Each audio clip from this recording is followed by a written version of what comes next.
You're listening to SaskScapes, a podcast featuring the stories of arts, culture, and heritage in Saskatchewan.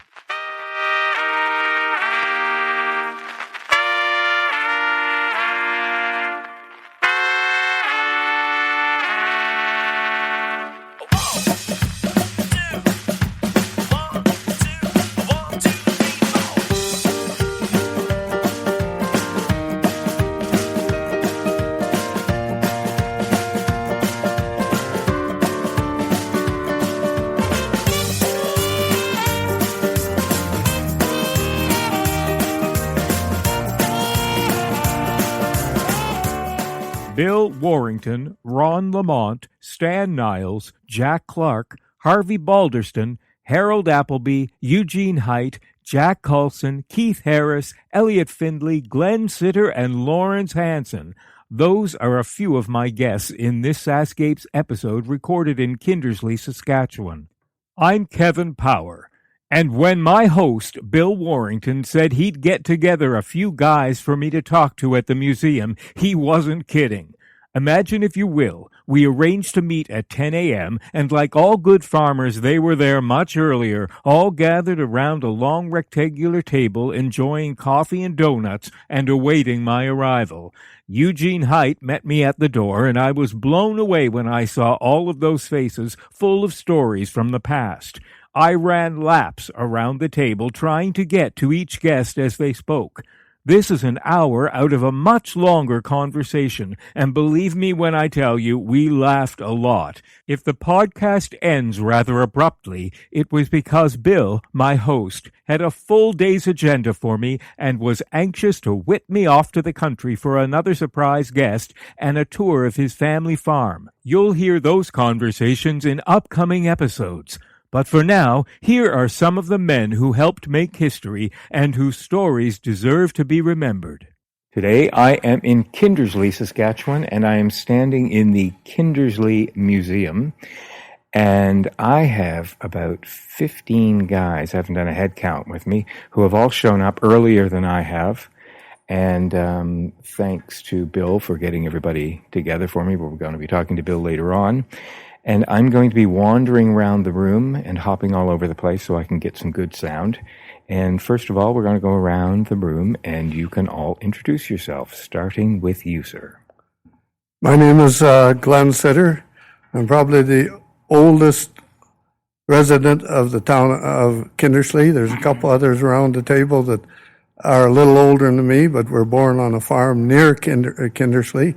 I'm a descendant of one of the first two people to settle in Kindersley. No and kidding. I've been here all my life in business, etc. Now, will it be rude if I ask you how old you actually are? That's a good question. I'm 79. Wow, you're looking pretty good for 79. Yeah, as far as I'm concerned, 79 is still a young spring chicken. I was waiting for you to pop out some number like 95. Do I look that bad? No, not at all. Not at all. And next we have... My name is Ron Lamont. I came to Kindersley in December the 15th, 1949. I was 19 years old. I was a telegraph operator for the CNR. And I retired in 1985. I'm still living in Kindersley. Yeah. Wow. No kidding. Thank you. And next we have... Jack Clark. We came to Kindersley in 1937. I was born out southwest of Kindersley, and we moved here, as I said, in 1937, and been here ever since. And do you farm here in Kindersley? I did. I farmed northwest of Kindersley for 25 years, but I always lived in Kindersley. Excellent. And next we have... I'm Stan Niles, and we moved to Kindersley in 1941 from Leross, Saskatchewan. And then next we have... Harvey Balderston. I was born a mile and a half north of Kindersley in 1922. I lived here most of my life. I was in the Army for 4.5 years, served overseas, and jack of all trades since then. Where overseas did you serve? Oh, England and France, Belgium, Holland, Germany. You and my dad would have a lot to talk about.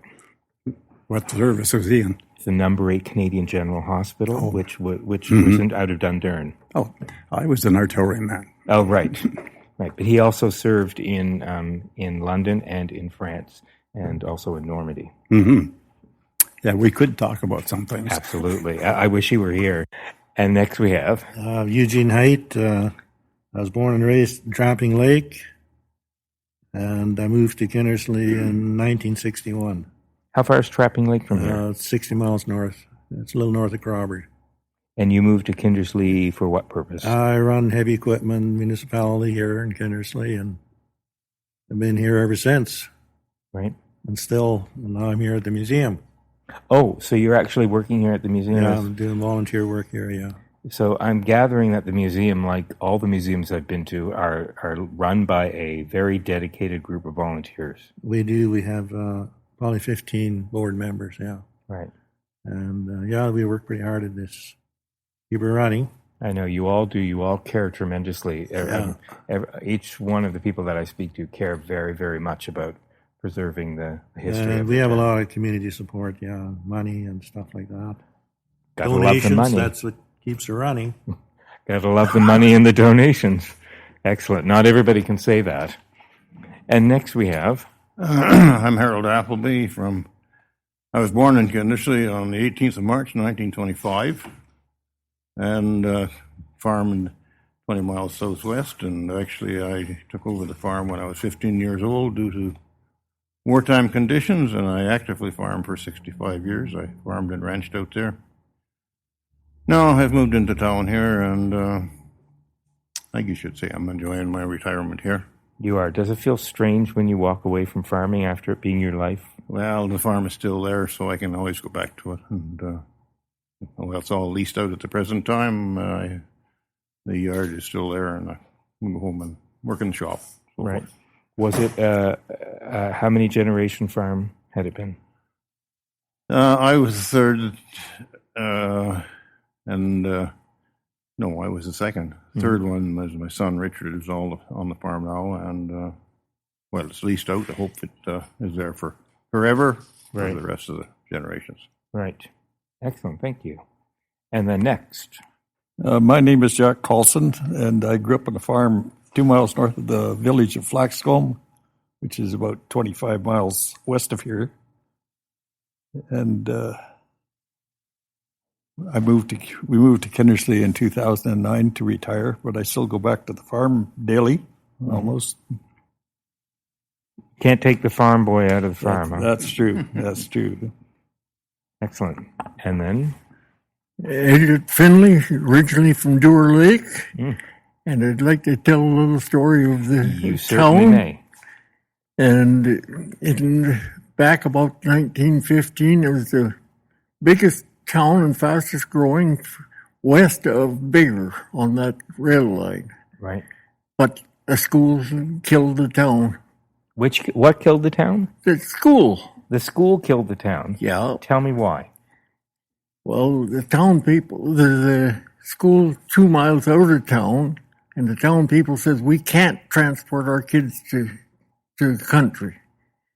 And after, they had classes in the Orange Hall, and they decided instead of paying for the Orange Hall, they build their own school. And they apparently are very abrupt about the situation and said they get along without the country. Right. Country got together and says, if they can get along without us, we can get along without them. And everybody boycotted.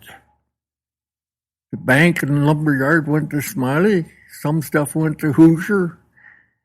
And then the merchants there weren't making any money. They moved out. And I think there's one man living there now.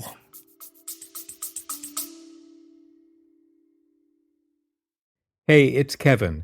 I hope you're enjoying the episode so far. Just a quick reminder that the SaskScapes podcast is available for free on your favorite podcast app, or you can stream it from your browser. Check out the show notes for the link. On the SaskScapes homepage, you'll notice something new under the logo called SaskScapes Plus.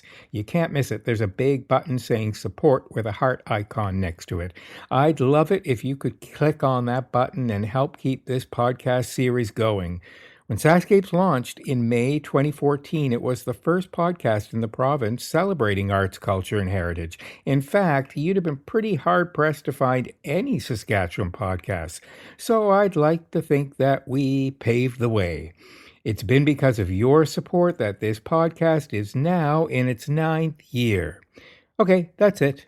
Enjoy the rest of the episode. Right, wow. But what do you think about the state of Kindersley today? It's progressing pretty good. I moved in here. I live in here now, and a lot of the work you see in this building here, I've had a part with that. So, A part as far as building well, or maintaining? the inside here, those walls you see, I helped put them up. Wow. And I'm still working on the museum here. And I think I'm the oldest man around that hasn't retired yet. You haven't retired, and do you have any plans to retire? Yeah, when they carry me out. That's probably going to keep you very, very young. Perhaps you'll make your coffin while you're here as well, so you can say you did the job right to the end. Yeah, that might be a good idea too. Right. Thanks. We'll get back to more of your stories, I promise. And then lastly, we have... My name is Keith Harris, and I was born in 1931, March 21st, at Yorkton, Saskatchewan. Okay. My dad and mom had a dairy farm, milked between 20 and 25 cows every day, and delivered it into the Co-op Creamery in Yorkton to get rid of the milk. Mm-hmm. I ended up going to the School of Agriculture and graduated from that in 1953. And then I started wandering around the country, and I ended up in Lloydminster working for a trucking company called RE Line, which is still in operation today under different management. And he sent me down to Smiley in May the 24th of 1954. And in that fall, I got applied for a job with Esso Petroleums and went to work for them for 5 years. And they gave me a tremendous training in the oil field of how different things worked and everything else. And it must have been my cup of tea, because I could remember everything that was ever said or done. And I got married in 1958, and we moved to Kindersley, bought a trailer, moved into Kindersley. And I was driving out to work one day in 1959 in October, and I said, I think I'll start my own business. So I went in and told the foreman there that I was going to quit and give him 2 weeks' notice, and started my own business called Harry's Oilfield Maintenance, which I thought I'd just have a small company. And I think I ended up pretty well doing everything that could be done, putting in flow lines, setting up equipment, and everything else, and ended up with 10 or 15 men working for me. And didn't end up being a little company. So in 1992, I decided to shut her down, and some of the employees who worked for me bought some of the equipment, and I had 2 sons that bought some of the equipment, and they're in business in Kindersley today. What do you think of the gas prices today? Oh, well, who thought we'd be paying $6 a gallon for gas? No kidding, huh? Can you remember what the prices were way back when? When I first started driving the car, there were about 30 cents a gallon. And when I started working in the oil field, I could buy a 45-gallon drum of purple gas to burn in the oil field motors for $9. No It was kidding. 45 gallons. No kidding. And we used lots of it because they had all engines in the oil field were gas, and they were running natural gas, but some wells had run on natural gas, so we had a barrel of gas that we carried around in the back of the pickups, and so we could switch it over to wet gas, to run on wet gas. Right. Contract operating, I ended up with about 45 to 50 wells, and they were spread all the way from south of Smiley to Plenty. So that's a big thing. So we traveled a lot of miles. Right. Yeah. Now, we've had somebody come in since we started talking, so I'm going to run back down to the end of the table. Good morning. Good morning. And you are? Lawrence Hanson. Lawrence. And how long have you lived in Kindersley? Well, I lived in Brock, farmed at Brock for years, all my life, and then the last 6 years or so I've been in here. Right. So you were born in Saskatchewan. You were born in Brock? Brock, yeah. Mm-hmm. Around what year? 1930. 1930. That was a tough decade to be born in. You got that right. Of course, I wasn't there myself, but I understand it was a very difficult time. What was the hardest part of being born and spending those first few years of your life going through the Depression? Well, I was a kid then, so I didn't find it that hard, really. Right. Well, one of the things that some of the farmers have said to me is that you didn't know anything else. So for you felt like you had everything. That's true, yeah. Do you The think 40s, you can remember more. You can remember more in the 40s. in the 40s? Like 42 was a good crop. What crop what were you growing primarily? Mostly wheat. Uh-huh. Wheat and oats. Right. It's difficult. It's difficult today when you're dealing in crops like wheat and oats. The competition. It's a lot different today. Yeah. Was it plentiful then? Was it a really good business to be in? Well, it didn't seem. I think it was. Yeah. Right. It's a tough life growing up on the farm, huh? And you have to shovel wheat with a bushel and a scoop way. Right. Do you think kids nowadays could manage that kind of life? I'd be pretty tough on them. Yeah.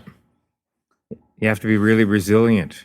That's right. You're dependent on Mother Nature. Dad come down this country when he was 14 years old and started farming. How many kids would do that now? Right. You're no kidding. Where'd your dad come from? Minnesota. Oh, right. Right. Was he probably grew up on a farm in Minnesota? Oh, yeah, he did, yeah. Right. Excellent. Who else can share with me a little bit about growing up on the farm? Oh, we have somebody else has come in. The table keeps growing. So now now I get to come to you. You are? Rodney Tibb. Rodney. And are you originally from Kindersley? No, originally from the east side of the province. From the east side. How far east? Right on the Manitoba border. All right. In a small town? Marchwell, yeah. Right. And when did you come to Kindersley? 1980. 1980. What brought you here? I was working for the Western producer, selling insurance. Right. They just started into the insurance, and they wanted me to come out and take over this territory. Mm-hmm. And you stayed here ever since? Yeah.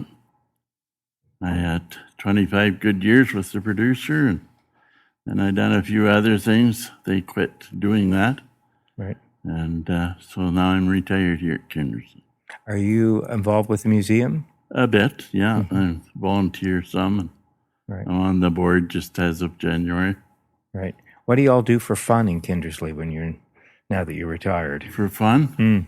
I don't know. What do retirees do for fun? What's that? Go to Coffee Row and just visit, and that's why I like coming out here. Right. And just putting in time and seeing guys come around to visit, and hang out at the local coffee shops. Yep. Right. Talk about the good old days. Yeah. Are there any interesting folks in Kindersley that you can recall? Well, probably Stan now. Stan? More about Stan, you're laughing, so that must mean somebody comes to mind. Anybody. Tell me about some of the colorful folks you can. Oh, there was all kinds of names back in the early days. Yeah? Can you remember a few of them? No, I don't think I want to repeat too many of them. Oh, no. Oh, those kinds of names. I was thinking more about, well, who are some of the more colorful folk that lived in the community that you remember? Oh, Jack here. Jack was one of the top athletes. What makes Jack? You were one of the top what? Athletes in the Really? town. Were you? What was your sport, Jack? Everything. I was a jack of all trades and master of none. Right. Yeah, But an athlete, you said. yeah, good golfer. You a good golfer. Baseball, hockey, We used you name it. we used to have an old fella. His name was Adam Straw. Oh, yeah. Back in the wintertime, he walked around with no shirt all winter, just covered with hair, you know. He was something else. What? Any reason why he would do that? I don't know. He Did was somebody just give tough. him the shirt off his back? Just like people today. He run the park for the CN, and he had a beautiful park, but they eventually wrecked the whole thing. But it occurs to me it's not exactly tropical weather in winters in Saskatchewan. How do you? Was he not worried about frostbite walking around? I mean, did he literally walk around with no shirt on in the dead of winter? He had hair about that long on. So he basically was born with his own fur coat. Leather jacket. In 1937, he drove 10 miles west of here and met my dad, and my dad was, that was the year when the political candidates went to all the schools and spoke and one thing or another, and he drove the CCF candidate out 10 miles. Dad met them, and I had an accident with my elbow, and so I went that far and came in with Adam Straub. I was all bundled up, and to say he had a shirt on, but it was open like this, and no gloves, and he drove out 10 miles, and it was a darn cold day. Wow, strong constitution, and a huge. Weak in the head, perhaps. But he must have thought a lot about his physique, or maybe he just didn't care. Then Came from Ontario, didn't he? He came from Ontario. Well, they're no stranger to winter there either. Who was it that grew up on the working for the railway? It was Me. you. Yes. Tell me about what that was like. When I came to Kindersley in 1949, there were possibly 2,000 people in town, pretty well all railroaders. All the farmers lived on the farm. Other than the businessmen in town, there were not too many other residents that weren't on the railway in some way or other. I guess there were pretty close to 100 employees on the payroll in Kindersley when I came. They had, the steam engines were still running then. We had passenger trains daily both ways from Calgary to Saskatoon. We had dining cars, we had sleeping cars, and everything came by rail. Right. I'm about the last of the telegraph operators. We worked with Morse code, and all the communications were by dots and dashes. Right. And there's not many of us left now. We had 24-hour service here on the railway. Christmas holidays, we worked them because the passenger trains were very necessary for the public, and the town had, the railway was very big then. They had a terminal here where we had shops, steam engines were looked after there. They had machinists, boiler makers. They could lathe anything for the engines. And in the station, we were very, very busy. Everything was very few telephones in those days, so everything came through Morse code, and it was relayed to the smaller places in the area. So you couldn't get information or news at the drop of a hat like we can today. Oh, no. The reporters would come from Toronto and Montreal for any big event in Saskatchewan, and they'd come in with what they called press, and they would bring it in to us in the office, and sometimes you'd get cheeks that deep. And you'd have to send it all out by code? All went by code. They'd cut us right through to an operator in Toronto or Montreal or wherever. And we would just sit for hours and send this. And this was go into the paper next day. And then somebody at the other end had to translate it all. Oh, yes. They were translating it and writing it for the papers, yeah.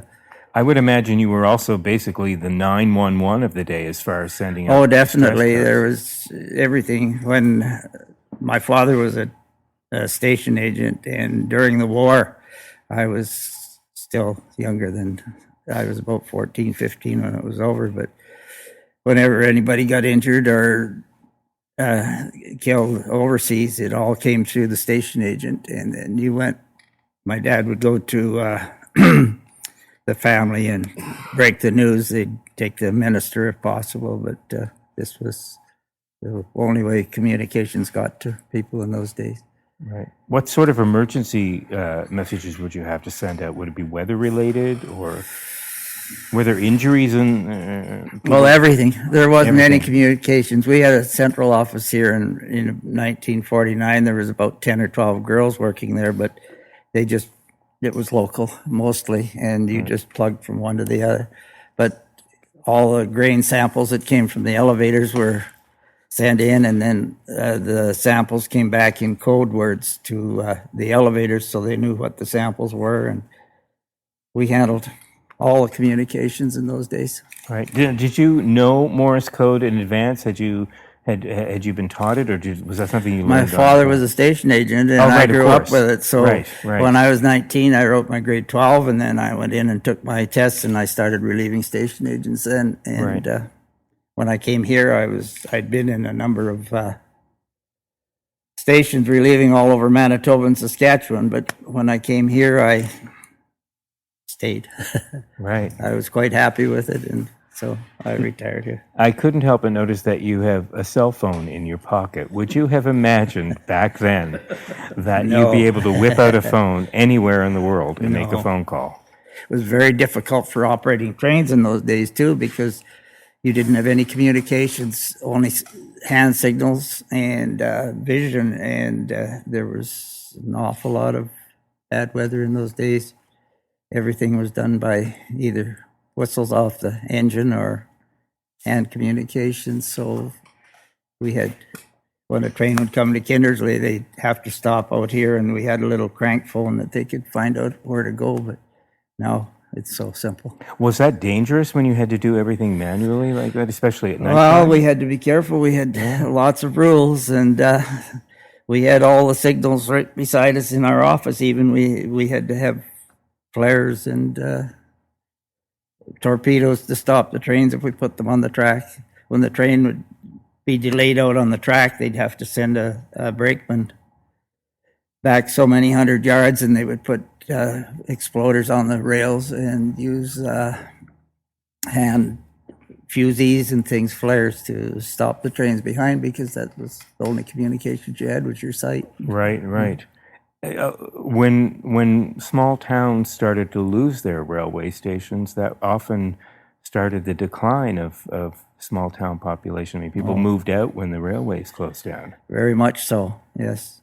And so that must have been, I mean, did you have a strong drive or mission to keep the railways open in as many small towns in Saskatchewan, or did you have a say in the matter? I mean, was it just we didn't have a say in the matter. It was sad to see these things happen, but you couldn't stop progress, I guess they called it. But right. Once the station was the main center of all communications, and every night and morning when the passenger trains would come in, they'd fill the waiting room in the station with the public, because everything came in. The mail came in, and Mr. Chisholm would push the mail cart up the street at 4 o'clock in the morning, and there were mailmen actually on the cars in the train, and you dropped your mail in, and next morning it was sorted and in Calgary at 8 o'clock in the morning and delivered. Better service than we have now.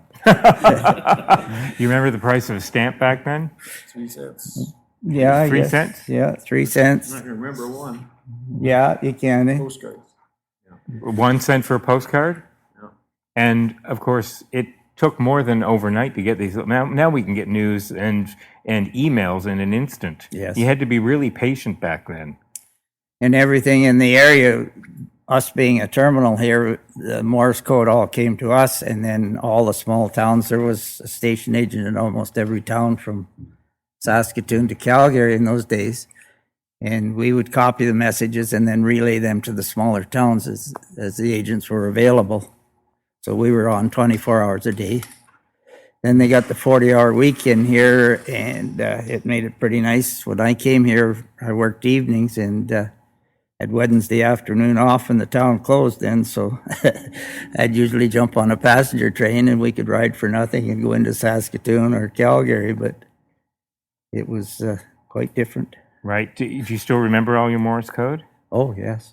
Is there an opportunity to use Morse code still today? I mean, is there more? We Morse code we clubs? have a club, a North American club, and we also have a club in Saskatoon where we're all Morse men. And we, in Saskatoon at the Western Development Museum, a lot of my buddies actually send messages in there for the public. I don't know whether you've been in the museum there or not. I have, but it's been a while. When you since come in the door, they set up and they have an operator up in the old station that they have there, and then they let them file a message at you at the door, and then they send it Morse code up to the voice. Yeah. What, do you still have a Morse code machine yourself? Oh, yeah. I've got my dad's. My dad was an operator in 1924. He was in Ontario, and in the early days, they had what they called the grain rush in the West. So they would, the boys would come out and work as telegraph operators to move the trains when there was a lot of grain moving. And they'd go back and work in Detroit in the automobile factories there. And after 1924, he had a couple of his buddies, they were coming quite regularly, and then the railway had enough telegraph operators. They asked them if, they said they either had to decide to stay or go back, and so he stayed with a couple of his buddies, and I lived in the station. I was born in the station and lived in them all my life. So. Right. Everybody basically stayed around here. Is that the case? I mean, when you grew up in small town Saskatchewan, is that basically what you love the most? I mean, would it drive you crazy to have to move into a big city like Saskatoon or Regina? I mean, would that just be? What's that? It would me. It would you. Come to Kindersley's. This is Bill, who we're going to hear more from later. Why would it drive you crazy? Well, it's just the traffic and all of the demands it put on you just to get from A to B. Right. Is there such a thing as gridlock in Kindersley? You've got a four-way stop out there. I've been on that. Well, I mean, this is, believe it or not, Kindersley's almost like a city if it isn't. Right. Because it's got most of the things here. And you get, thing that was really amazing me, my dad always talked about Pearl Harbor. Now, Pearl Harbor was, to get that message across the country or the continent, must have come through the Morse code. Oh, definitely. That was the because only communications there was. Well, like Dad had one of those old radios. I think there's one up here somewhere. And he used to Radio? No, it was just an old radio, and he used to sit there at night and listen to that thing. Amos and Andy and all those kind of things, Like us kids nowadays, and I call myself a kid, and I'm 72. Yeah. Like I was talking to my wife the other day, and I was sitting on a hill down there east of Kennis or west of Kenniston on my cell phone. Well, if you'd have been on a saddle horse and your wife was over in Laverna, you'd be 3 or 4 days before you could talk to her. No kidding. Maybe longer. Right. That's how it's amazing. The technology has just changed everything. For the good, or are there any aspects of technology in any of your estimations that really have been the downfall of who we are? I mean, it's made us very lazy, that's for sure. I mean, you don't... Well, a perfect example is I had an old uncle, Ken Warrington, and he was born in Platte, South Dakota. But I asked him one time, of all the things that have happened, I said, what was the thing that made life the best for you? And he said, the inflatable tire. Now, when you think about riding around in an old wagoner on a sleigh in the middle of the winter when the ground's frozen, the inflatable tire was a marvelous thing. Right. Same thing with the automobile. The automobile has been a great invention. And some people take advantage of that and do bad things with it. Right. It's almost the same as what the new technology. I mean, the internet. I mean, it's a great thing, but there's people that are taking advantage of it and doing bad things. Right? Sure. Could you do that with Morse code? I mean, were there people that were unscrupulous that would send out false messages via Morse code? In those days, I don't think too much. No. Everything went through, like even when you wanted to transfer money, the banks transferred all their money by codes via the Morse code. Right. So the whole communications and even up into the 50s was through Morse code. Right. When did ham radio start to become big around here? Or did it ever? We had the odd ham operator over the years, but it was never like the Morse code. Right. We had one man in town that was really into ham radio, and that was Drew. Jack Drew. Jack Drew. His whole house was full of ham radios, and he contacted with everybody around the world. So Right. Yeah, you can do. that was the only one I remember that was really, really into ham radios. I was going to give you an example. My mother just passed away here a month ago, but her and Olive Sunmore, they could look out their kitchen window and see each other's yard. And when they wanted to phone somebody, she had to first of all get the central in Laverna to get in on the phone, and he could only phone at certain hours. And then he had the central in Laverna had to phone Kindersley, I believe it was, and then they would get to the Marengo phone central, and then they could talk. And now, she couldn't believe it when they would just pick up the phone and dial. Punch so many numbers, I could talk to all of Sunmore. Right. Like for 60 years, they couldn't do that. Right. Who remembers when the first phone booth got put in Kindersley? The first public phone. In 49, we had possibly a dozen telephone operators at the telephone office that would relay the phones in the local area, but there was very little long distance. It was all Morse code. Right. But at that time, even in Kindersley, I don't think there was any outside booths where you could walk up not that I can remember. And make a phone call. I don't remember when they come, but back then there wasn't any that I remember. Where were the hangouts long before you had television and you were hanging around the radios listening to Amos and Andy? Where were the popular watering holes and hangouts? There's a poker den above Rivers. A poker den? Yeah. Was this legit? Well, it almost sounded like it was. It operated daily and on into the nights. We had a taxi here in 1952, and it was a pretty busy spot up at the poker den. They had a piano up there. And there was also a poker den in the back of Wooden's pool room too. They were almost side by side, but people would come in from the farm and get a room in the Seymour Hotel and stay for 2 or 3 days and drink and gamble. But that would have been none of you guys. No. These were all the other guys. Yeah.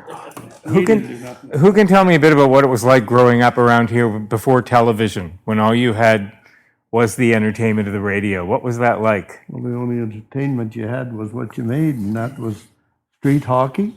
Street hockey? Or in the summertime, swimming pool, in the wintertime, the skating rink. Right. That was it. They had dances in pretty near every hall in the country. Every little town. So you'd go to probably 3 dances a week if you wanted to. Right. With no problem. Madison and Ontario, were the two best ones before. So what would have been the style of music you'd all be dancing to back then? Well, you didn't go there to dance. You went there to sneak out to your car and have a drink. Did some people dance at them? Right.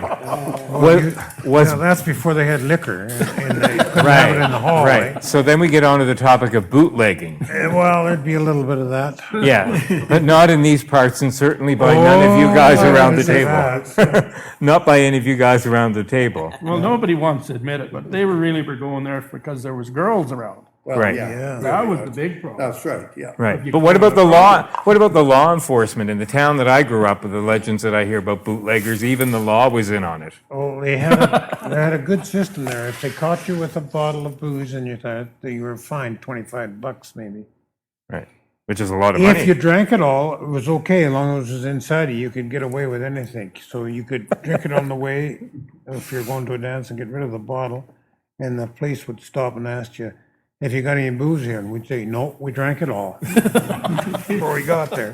And that's why them were good dancers, because very seldom was there ever any law enforcement out at the dances, like at They stayed Madison away, and yeah. Ontario. Well, pretty well, unless there was some problem. Yeah, but this would have been then before drinking and driving laws were in place. Oh, Were there not any horrific accidents? Yes. I don't think any more than there is nowadays. I don't. Is that right?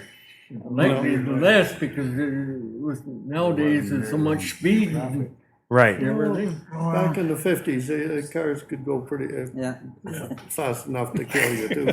First car accident was I would really go. Who remembers what it was like before a car? Who can tell me a bit about what it was like growing on the farm before you had a car? Before you had a car, what was that like?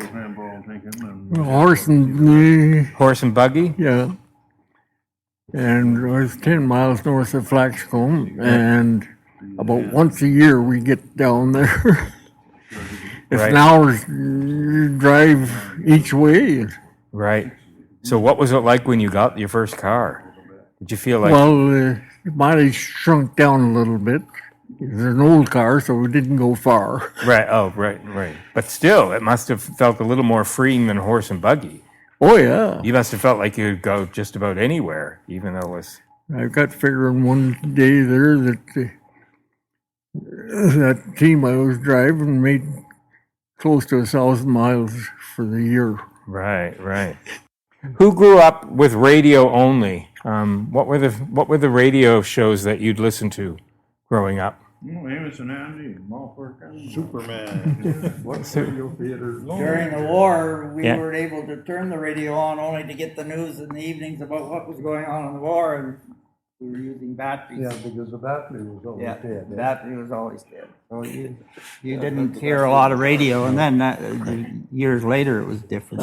Used to put the battery in the oven to keep it warm so that you could listen to the news Yeah. at night. That would keep it warm during the day? Yeah, because And when the battery flatlined and you had to recharge, what would you do? Or you get a put new it back one? in the oven.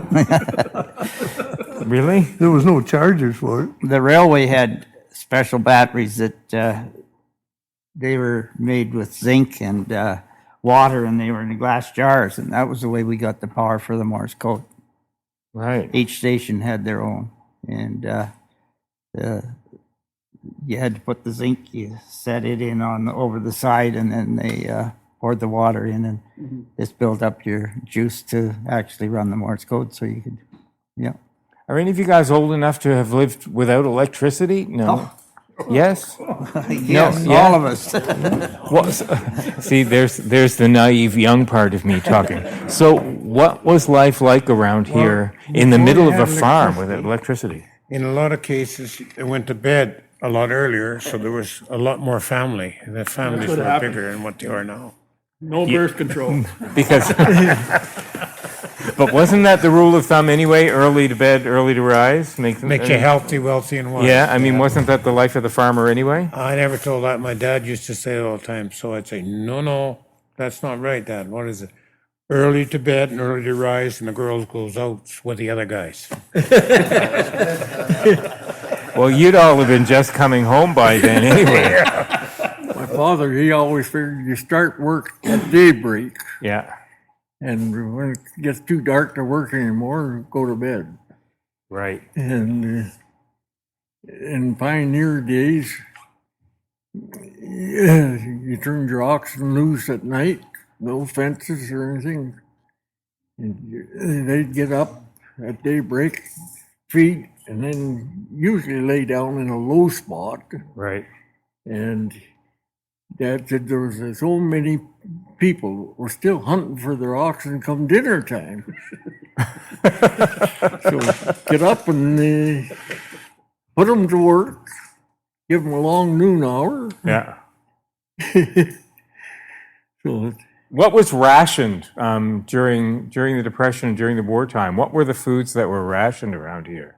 Sugar, flour, yeah. tea. Right. Did they have a flour mill? Gasoline, rubber tires. Right. What about a flour mill? Did they have a flour mill here in Kindersley?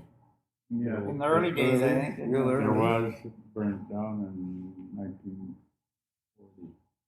It burnt down in 1940. Were there some pretty ferocious fires that burned down some fairly historical buildings in Kindersley? Chan's Motel, Two rings. our old hospital. Your old hospital? And were there people that perished in those fires? No, I was working the night that Chan's Motel burned down. Right. We actually ran over and got the people out of the buildings there. Did you have volunteer fire departments at that time? Still do. Yeah. Still do. Yeah. Any of you guys serve on the volunteer fire departments? Okay, so you didn't play any musical instruments. You didn't volunteer on the fire departments. You certainly were not involved in bootlegging. Well, like Bill said, we were looking for girls all the time. Right. Did anybody marry locally? Any of you guys meet one of those gals that you were out on the town looking for? Yes, you did? yeah, You married a local gal? yeah, 12 miles apart. Right. That's not local, was it, Ben? Well, we met at the halfway in between there at the Smiley Sports. Oh, The dancer that night. where was she from? Driver. Driver. Oh, God, yeah, that would be about You halfway. knew the Miltimores? Yeah. Well, I guess I married a local girl. If 12 miles is local. That would have been local. As local as, certainly as local that they didn't know you out there, right? Yeah. You hadn't already worn out your welcome. Well, So the prospects were she good. come to town and saw the fancy car I was driving. And That's what happened to me. I had to go along with the car, so. And what was that fancy car you were driving? 1956 Crown Victoria. Oh, Ah, You wouldn't get a girl without a car. right. Was Morse code not sexy enough to get a girl? We had a lot of contact with the telephone office. Yeah. There was a lot of good girls in the telephone. And nice in girls. those days, we called them call girls. yeah. Oh, right. A different kind of call girl, though. There was a fellow that used to work out here, and he claims after he married a call girl. He worked in the telephone office. Right. And so, who of you that have grown up on the farm have kept the farm in your family? There's 3 of you. And how do you make that decision to, what's it like when your kids don't want to continue farming? Is that disheartening? It does? It breaks your heart? It did for you? Most Tearing me apart. of the young people now are going to the oil patch because you can't make that kind of money on a farm, and Right. it's wrecking our community. Right. Wow, so it is heartbreaking when your kids say, I don't want to do this. Especially when the farm's been in your family for the longest time. Who, 1909. since 19, so do you reckon yours is the farm that stayed in the family the longest around here? Well, one of them, I guess. Since We 1909? celebrated it here just a couple of years ago. Right. Got a plaque here, I got a picture of it. I'm going to. Well, I'll get to see that this afternoon. Weather patterns seem strange now, but what about back then, growing up on a farm? Were there some pretty ferocious storms that came through here that decimated the town? You were safer in a storm then than you are now. Why's that? Horse knew way home. Right. The horse knew his way home. Actually, when you think about it, one of the reasons why this country here wasn't settled till the trains come through was because it wasn't really a good place to be. In the summertime, if there was a prairie fire, the only protection you had was to start another fire so you could get on the black spot. And in the wintertime, when there was bad storms, you didn't want to be out here because there was no protection. And about every 10 years, this whole country would burn off because of a prairie fire. There was no little sloughs with trees around them and stuff like there is now. Like the old fellow, the yard that I live in, That's what Bill Boldenbrook told me. He said when there was no trees around him. And when he come here, he come to this town here, and then he went and walked out to Teal Lake somewhere, and there was a fellow by the name of Mr. Moulton, and he took him in a buggy over to where well, I'm going to take you to the yard today, but you know, like when you think about how slow and how things were, it just blows your mind. Right. One of the biggest things that I think about is the guys that come out here and squared this country off into sections and quarters. Like those guys come out here and they must have done a pile of walking and sleeping in tents. And and I don't even know how they got their food out here. They must have lived off the land. But, you know, it wasn't like they would be now. If you was to come out, if there was nothing out here and you wanted to square this country up now, you'd come out here with a helicopter or something, or you'd come out here with a bunch of quads and you'd skip off back to Saskatoon for beer in the night. Right. But out there, when you were stuck out here, Right. it was a big job. Did anybody grow up on farms that were really flattened by some of the storms? 1952, the road was blocked with snow? That highway was gravel then. Right, All those cuts blew in.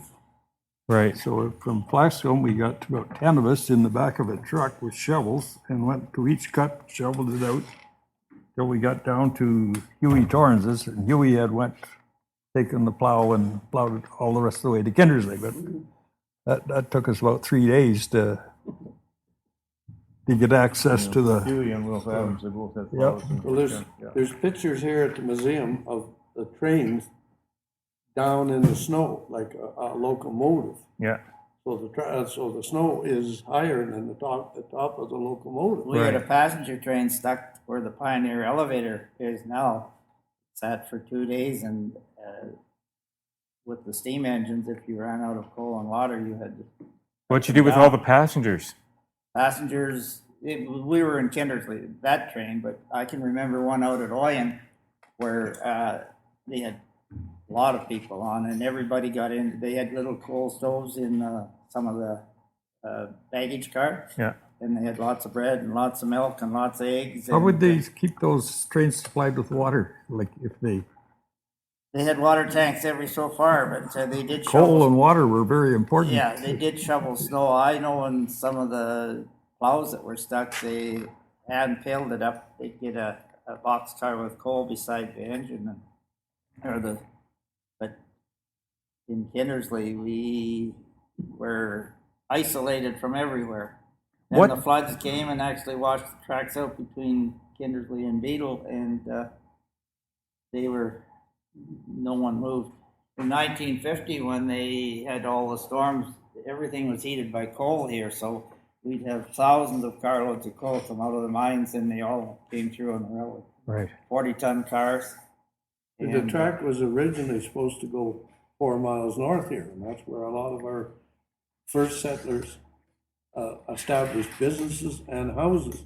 And then the railroad decided to come down here because of the Motherwell Ravine, or what we call the Motherwell Dam now, which is the dam itself, and because of the water. Right. Speaking of coal, try to connect the dots here. What was it like growing up on a farm in the dead of winter at Christmas time? Was there a time when all you had was coal in your stocking? I mean, it must have been pretty rough. There. What's that? Well, you put it in the furnace. There's yeah, right. I lived in a house where there was no power or well, we just had a coal furnace in the basement. And Right. You'd get up in the morning and you'd grab your clothes that were in your bed with you, and you'd run down by the cook stove, because that's how Dad would be up early and he'd have the cook stove going. Right. That was the only room that was warm. All the railway stations were that way. Yeah. So what would a typical Christmas morning be like growing up on the farm? I mean, in the dead of winter, there was probably not a whole lot to do on the farm, right? What'd you do with yourself during the winter? You're busy shoveling snow and doing chores. Right. We did right. chores, milked the cows, Chores. and fed the pigs, and cleaned the chicken house, and that was it. Right. So You know when I was a kid, the only time I ever come to Kindersley was because I either had a toothache or I was sick. Right. So you weren't really. Kindersley was not a place that excited me. right. Now I can be in Kindersley sometimes 2 or 3 times a day, and on them times maybe 2 or 3 times a winter, maybe never. I mean, you guys, I'm gonna shut up here because But I mean, you guys hit the ground running every morning as kids. You'd get out of bed and chores would start right away. Listen, one of the things that I've noticed that people are always telling me wherever I go is in the local coffee shop, the guys sit on one side and the girls sit on the other side. Is this true? Oh, yeah. Okay, can somebody please explain to me why that happens? Because they're tired of talking to us. The wives are tired of talking to you. Well, you know, when they used to go to dances, the girls would all sit along the hall. Right? Yeah, And the men would either stand up on that and they'd pick out who they're going to go to dance with. right. So that's where most of them met. And Right. most of them got married because of that. That's where they met. Same with the beer parlors. At one time, there was no beer, women couldn't come in the beer parlors.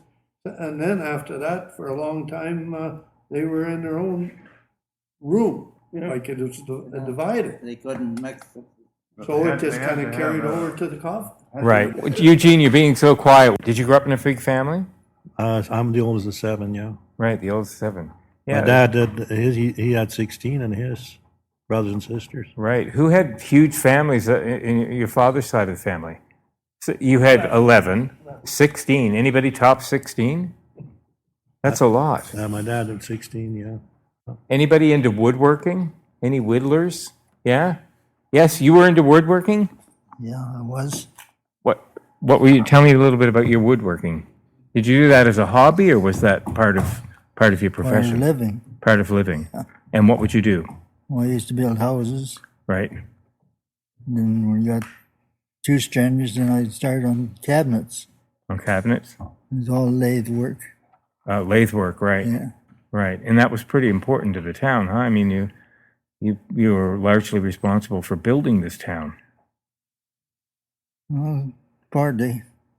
You're underestimating yourself.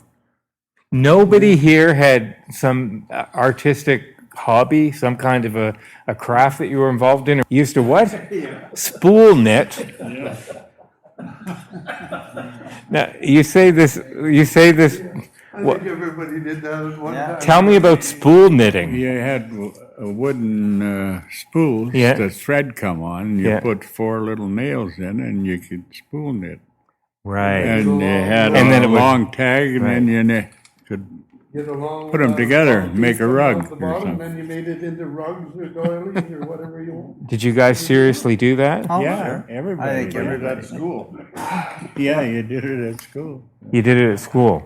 What other things did they teach at school that they don't teach now? Not knitting. That you were anyway. doing? Not knitting. But did any of you A lot guys? of constructive things at school and shop.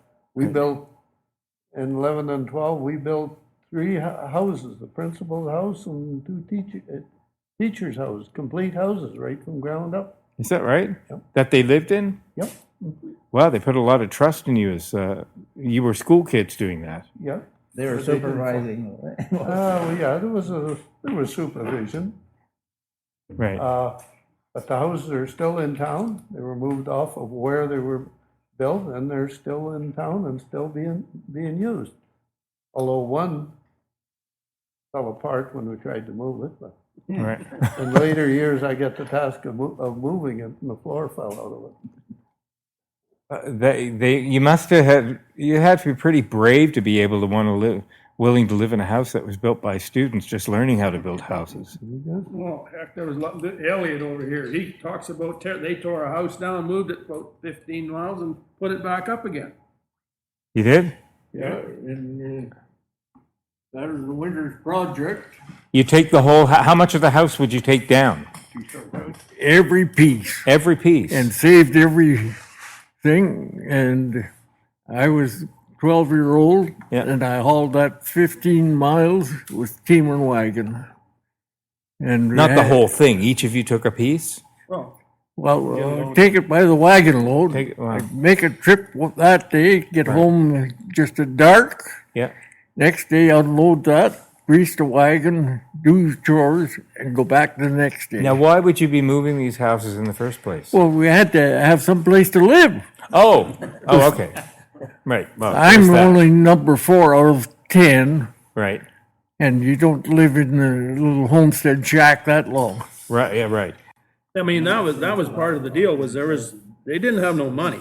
Right. Like I know of another guy over by my place that tore an old hip roof barn down, moved it 5 miles and put it back together. Right.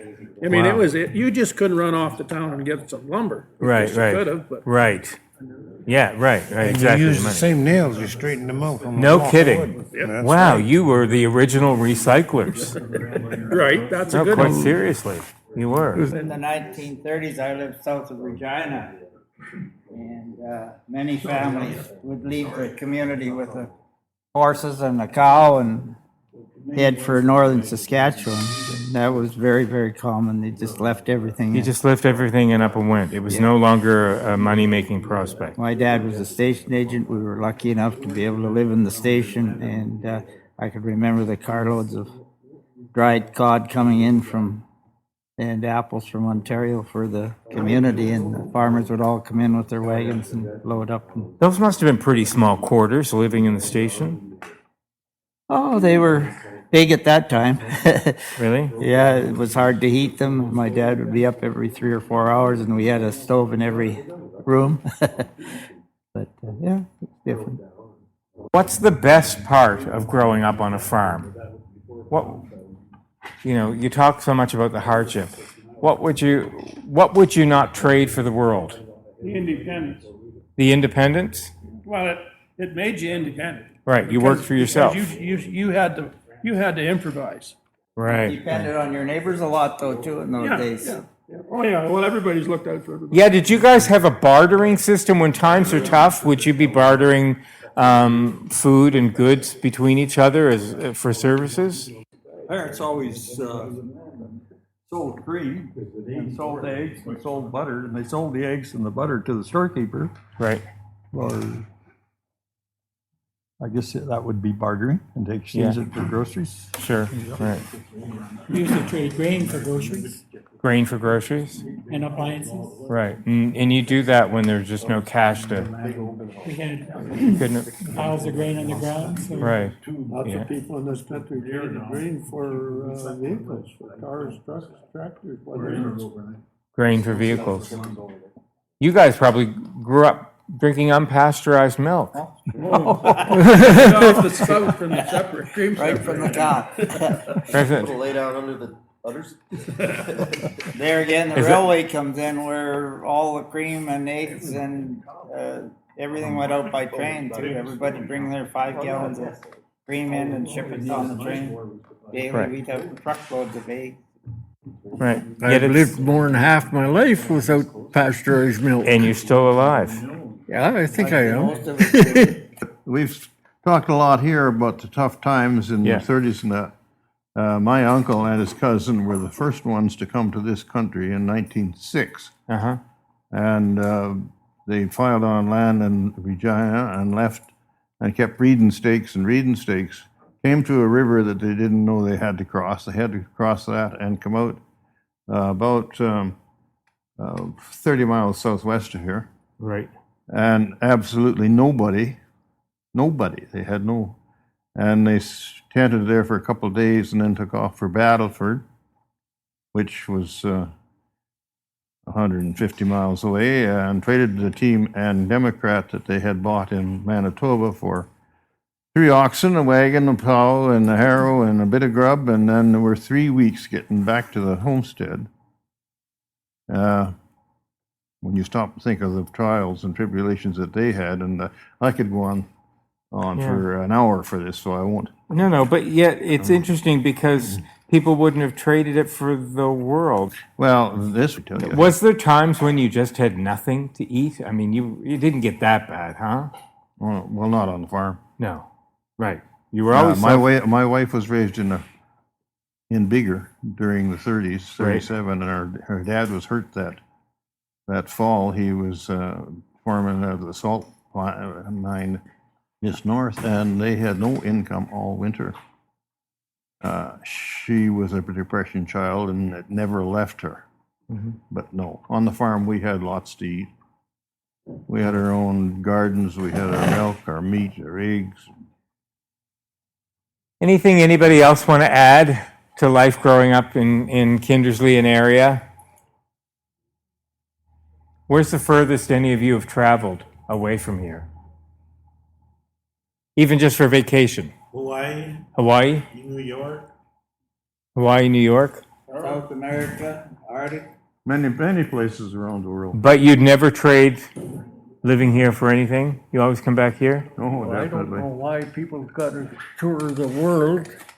There's so much right here There's so that much they right haven't here. seen yet. They Right. never stayed home long enough to see it. Right. You gotta go I've so you been appreciate coast it. to coast, and into the States, and that's as far as I got, but Right. Right. You're all going off to have donuts. I don't know how many local people here don't know about that stone wall out there at Smiley. I'm going to hear about this. I'm going to see this stone wall. Huh? I'm going to be one of the people that see it. Yeah, So I'll be one of the lucky ones. one man built that. Suddenly the world. Anyway, I really appreciate you guys coming out. Thanks for listening. The SaskScapes podcast is created by Kevin Power as part of the Culture Days Animateur program operated by Sask Culture. Funding to the cultural sector is provided through the Saskatchewan Lotteries Trust Fund for Sports, Culture and Recreation. If you want to hear more of these podcasts or to see the great work being done by other Sask Culture animateurs, please visit www.iheartculture.ca. Special thanks to Paved Arts in Saskatoon for their technical support. SaskScapes podcasts are also available through the iTunes Store. Music for SaskScapes is provided by Saskatchewan-born singer-songwriter Jeffrey Straker. There is no end to the stories to be told. So, until next time,